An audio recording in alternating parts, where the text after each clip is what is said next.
have been every voice. You are the chosen one! This is where the fun begins. Inside your head.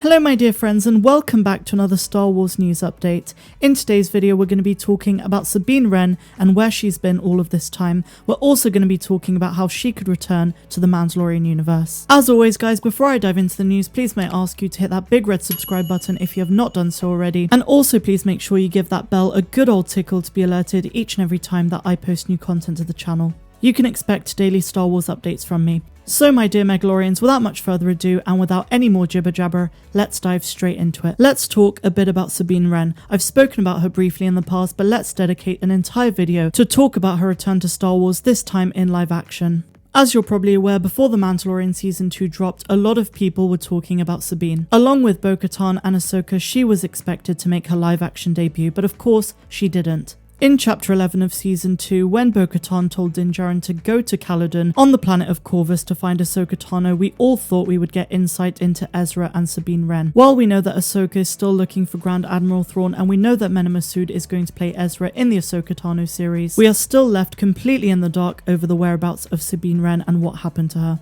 Let's start by discussing the possibilities of what happened to Sabine Wren, and then we're going to look at all of the clues that Dave Filoni set up to suggest she is coming back, and probably in a more epic way than we could have imagined. What we learned from Chapter 13 is Ahsoka was on Corvus to learn from Morgan Elsbeth where Grand Admiral Thrawn is. Her own spin-off series is going to explore this further and her quest for Ezra and Grand Admiral Thrawn. It's very possible and indeed likely that Sabine Wren is also part of this search, but she was following another lead on a different planet and so she didn't show up because Din Djarin just didn't come into contact with her. Another possibility is that they split up entirely, either because their mission to find Ezra was over or due to some other reason. They could have had a falling out or something may have happened to Sabine Wren. But let's not worry about the possibility that she died because let's be honest, Dave Filoni is very attached to the character. I doubt Dave Filoni would pull a Rian Johnson with what he did to Admiral Akbar, so I think an off-screen death is not an option, so Sabine Wren for all intents and purposes is most likely still alive. I made an entire video suggesting that she could be the comms officer we saw on Moff Gideon's ship, but that theory is quite divisive and I've gone into it in depth in the past. So now let's talk about all of the clues in The Mandalorian Season 2 that Sabine Wren is coming back and she is out there.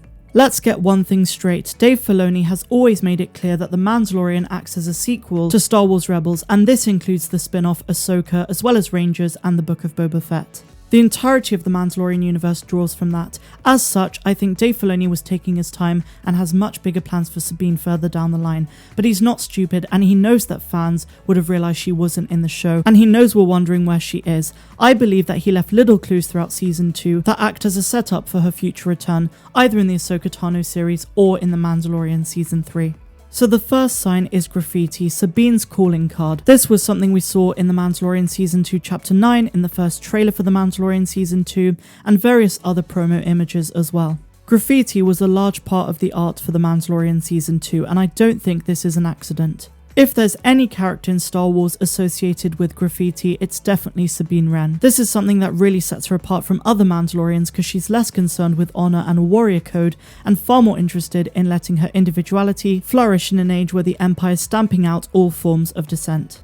Again, we can't be certain as to where this will lead, but I think in that opening episode, all of the graffiti points to the fact that we are going to see her again at some point. It could even be back on that planet, which really ties together Season 2 and wherever she shows up next. The next very obvious clue and setup is the Darksaber. Going into The Mandalorian Season 3, we know that Bo-Katan and Mando are going to be the focus of this dispute for the Darksaber that Mando won fair and square off Moff Gideon. As such, Mandalorian creed and culture is going to be a big part of Season 3, so they're going to have to tie in Sabine Wren at some point. This is considering her in-depth history with the weapon. When we last saw the Darksaber in Rebels, Sabine had claimed the weapon as her prize, only to turn it over to Bo-Katan to rule Mandalore in her place. While we still don't know how she lost the Darksaber and how Mandalore fell back into Imperial control, could Sabine Wren have had something to do with this? A very dark truth could be revealed further down the line. It's no secret that fans are very much anticipating the return of Sabine Wren to Star Wars. As such, there might be a big prelude to her first appearance in live action, and it might not even be in Ahsoka. A lot of people assume that it's going to be in the Ahsoka Tano series, and while one might think this is the most obvious place, given the nature of where The Mandalorian is headed, it's more likely to be The Mandalorian Season 3. There might obviously be some overlap with Ahsoka, but it might not be for the first season. But what do you guys think of this? Do you think we're going to see Sabine Wren in Ahsoka or The Mandalorian Season 3, or potentially even both? Where do you think she's been? What do you think she's been up to? And do you think there's a potentially dark twist coming down the line? I'm fascinated to hear all your thoughts of this in the comments down below. So the final thing that we're going to be talking about today is going to change the pace a little bit. Cavan Scott has revealed that Star Wars is about to unveil a backstory to Jabba the Hutt. So let's see what this article has to say. By the time Solo is rescued from Jabba the Hutt's palace in 4 ABY, the Hutts were a major player in the criminal underworld, not only on Tatooine but throughout the Star Wars galaxy. Never before though has the history of the Hutt organization been explored. That is all about to change. Recently, Star Wars writer Cavan Scott spoke with Comic Book Nation podcast hosts and shared details about the upcoming appearance of the Hutts in the High Republic series. And this is what he had to say. With the Hutts as well, we know that with the Warlords there is a history there, when they weren't just a bunch of gangsters. They had power, then they've got their own area of space, they've got Hutt space, and so there must have been conflicts when we were discussing the idea of the Republic pushing out into the frontier, that yes, they would come up against the Nihil, but they would also come up against people like the Hutts who have had free reign in that past space. Although we won't see Jabba himself in the High Republic, it takes place approximately 200 years before the Phantom Menace. It will certainly be interesting to discover the backstory of the Hutts as a whole.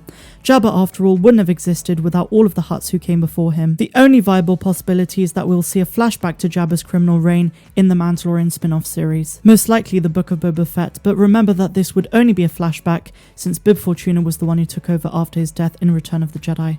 So what do you guys think of this? Are you a fan of the Hutt Empire? Do you want to see a backstory to the Hutt criminal empire? I think it'd be really awesome to see a live action Hutt again in Star Wars, since we haven't seen one in such a long time. And on that note, we need a lot more Chewie and Wookiees in general in Star Wars. Not that that has anything to do with Jabba the Hutt or Hutts in general, but hey, who doesn't love a good Wookiee? So that, my friends, brings us to the end of this video. I really hope you enjoyed it, and if you did, please be sure to give me a big fat thumbs up, subscribe to the channel if you're new, hit the bell, do all that good stuff down below. And also guys, if you're feeling generous and you want to contribute to this channel, please be sure to check out my Patreon, where for just $2 or $10 a month you can get exclusive access to content that's not found here on YouTube. You also get your name at the end of every one of my videos. You get a sneak peek to upcoming content, and I post there almost every week. I'm Star Wars Meg, wishing you all a phenomenal rest of the day, no matter where you dwell in the galaxy. Have a good one.